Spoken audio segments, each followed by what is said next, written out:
हम सोचते हैं अरे राम मोहम्मद और ईसा मसीह एक ही तो है। जो बात बाइबल कहती है वही कुरान कहती है, जो कुरान कहती है वही गीता कहती है, जो गीता कहती है वही तो सब कहते हैं। तो कहां भेद है? हिंदू मुस्लिम सिख ईसाई आपस में है भाई भाई। लेकिन हिंदू मुस्लिम सिख ईसाई ईश्वर अल्लाह तेरो नाम, ये गीत केवल हम सनातन धर्मियों ने जोर जोर से गाया। ये गीत केवल राम के मानने वालों ने अपने राम मंदिर में सुबह और शाम सुनाया। लेकिन ईश्वर अल्लाह तेरो नाम, ये गीत आपको कभी भी किसी भी देश और विदेश और विश्व की मस्जिद से सुनने में नहीं आया। ये गीत आपको कभी मदरसे में किसी मौलाना और मुल्ला मौलवी ने नहीं गुनगुनाया। केवल हम गुनगुनाते हैं, केवल हम एकता की बात करते हैं, केवल हम सौहार्द की बात करते हैं, क्योंकि हमारे मनों में एक इंजेक्शन ठोक दिया गया है कि जो सनातन धर्म सर्वे भवन्तु सुखिनः सर्वे सन्तु निरामया सर्वे भद्राणि पश्यन्तु मां कश्चित् दुःख भाग भवेत्, सभी सुखी हो सभी निरोगी सब पर बरसे ईश्वर की कृपा। हम सनातन धर्मी ये मानते हैं, तो शायद इस्लाम भी यही मानता होगा और इसी का पैगाम सुबह और शाम मस्जिदों से 5 बार अजान में देता होगा। इसीलिए हमारे बहुत सारे कथावाचक कहते हैं अरे जब हमारे मुल्ला जी अपनी नमाज कर रहे हो तो कोई बात नहीं, अपने हनुमान चालीसा की थोड़ी सी वॉल्यूम डाउन कर लेना। यदि मुल्ला जी नमाज कर रहे हो, अजान दे रहे हो और मस्जिद से हुंकार भर रहे हो तो कोई बात नहीं, हम अपनी भागवत कथा को थोड़ा विराम दे दें और उनका सम्मान करें। क्योंकि हमें लगता है कि सनातन धर्म कहता है संगच्छध्वम संवदध्वम संभो मनांसि जानताम देवा भागम यथा पूर्वे संजानानाम उपासते। सब लोग प्रेम से रहें, सब लोग मिलकर रहें, सब लोग एकता में रहें, सब लोग संयुक्त होकर के रहें, सब लोग अपनत्व के साथ रहें, सब लोग ममत्व के साथ रहें। तो शायद इस्लाम भी ऐसा कहता होगा। हम लोग सोचते हैं क्योंकि सनातन धर्म का उद्घोष है, क्योंकि राम का उद्घोष है, क्योंकि राम राज्य का उद्घोष है, इंद्रम वर्धन्तु अप्तुरहा पावनन्तो रावणा कृण्वन्तो विश्वमार्यम, अपने भीतर की बुराइयों को निकालते हुए अच्छाइयों को बढ़ाते हुए इस संसार को आर्य बनाओ, मेक दिस यूनिवर्स नोबल। शायद यही इस्लाम भी कहता होगा, शायद यही बाइबल भी कहती होगी, शायद यही मोहम्मद साहब का पैगाम होगा, शायद यही ईसा मसीह की बात होगी। और इसी कंफ्यूजन में हम लोग भटक जाते हैं और भ्रमित हो जाते हैं और उनके चाकुओं की, उनके तलवारों की भेंट चढ़ जाते हैं। हमको लगता है कि जैसे हम लोग कहते हैं अयम निजः परो वैति गणनाम लघु चेतसाम उदार चरिता नाम तो वसुधैव कुटुंबकम, जो मर्यादा पुरुषोत्तम श्री राम का मुख्य उद्घोष है कि अयम निजः परो वैति, ये छोटा, ये बड़ा, ये ऊंचा, ये नीचा, ये अपना, ये पराया, ये गोरा, ये काला, ये अमीर और ये गरीब, ये दुर्भावना है, ये सोच संकुचित मानसिकता वाले लोगों की है। इसीलिए तुम पूरी वसुधा को अपना परिवार मानो। मर्यादा पुरुषोत्तम श्री राम का ये मुख्य उद्घोष है, राम राज्य का ये मुख्य उद्घोष है।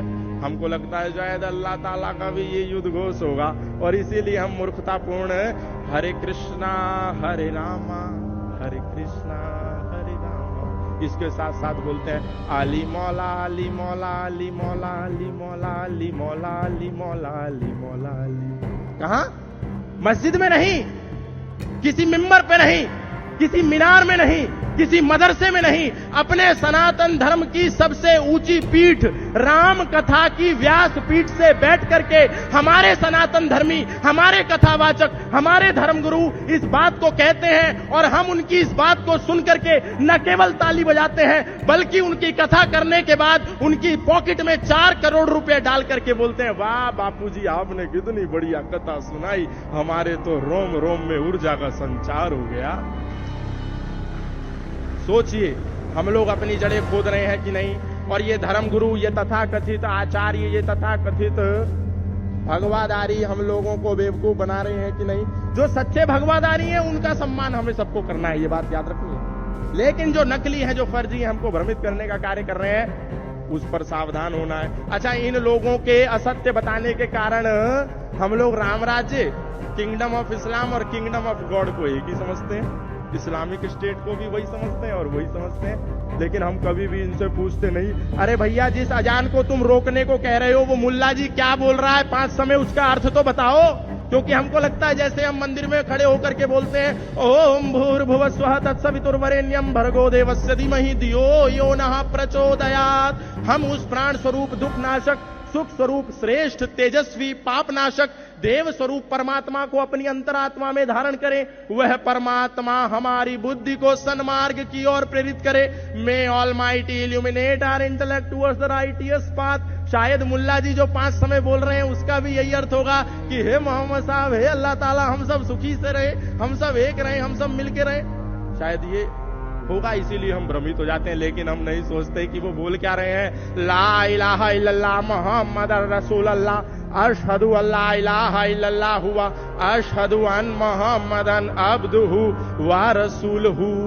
हमें लगता है हमारा जैसा गायत्री मंत्र है, हमारी जैसी ईश्वर स्तुति प्रार्थना उपासना है, वैसे ही वो लोग भी बोल रहे होंगे। लेकिन नहीं, सावधान सनातन धर्मियों, वो दिन में 5 बार तुमको चेतावनी देते हैं कि अल्लाह के सिवा कोई इबादत करने योग्य नहीं है और मोहम्मद के सिवा कोई रसूल नहीं है। वो चेतावनी देते हैं और हम मूर्ख हिंदू, हम मूर्ख सनातन धर्मी अपनी कथा को बंद करके उनकी चेतावनी को सुनने के लिए कान लगा लेते हैं। अरे मुल्ला जी का चेतावनी देने का समय हो गया, जरा कथा को रोक दो, जरा हनुमान चालीसा को रोक दो।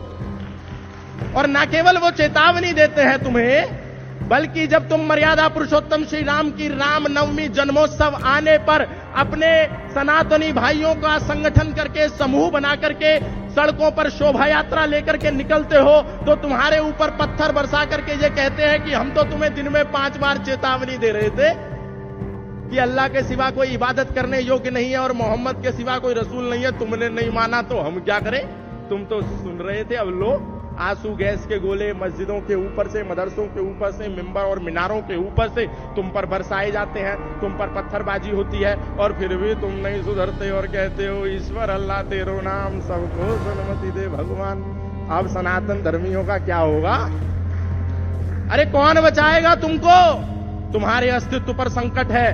तुम्हारी भूल है कि तुम वेद को, उपनिषद को, दर्शन को, गीता, महाभारत और रामायण को कुरान की श्रृंखला में ला करके खड़ा करते हो और बार बार कहते हो कि जो कुरान कहती है वही गीता में योगेश्वर श्री कृष्ण कहते हैं। अरे सावधान हो जाओ सनातन धर्मियों और पढ़ो अपनी गीता को, पढ़ो अपने उपनिषदों को, पढ़ो अपने वेदों को, पढ़ो अपने मनुस्मृति को, पढ़ो अपनी रामायण को और पढ़ो उनकी कुरान को, पढ़ो उनकी हदीसों को, ताकि तुमको पता चले कि धर्म क्या है और अधर्म क्या है, ताकि हम लोगों को पता चले सत्य क्या है और असत्य क्या है। हमको पता नहीं चलता, हमें लगता है मुल्ला जी मस्जिद में, मदरसे में कीर्तन कर रहे हैं।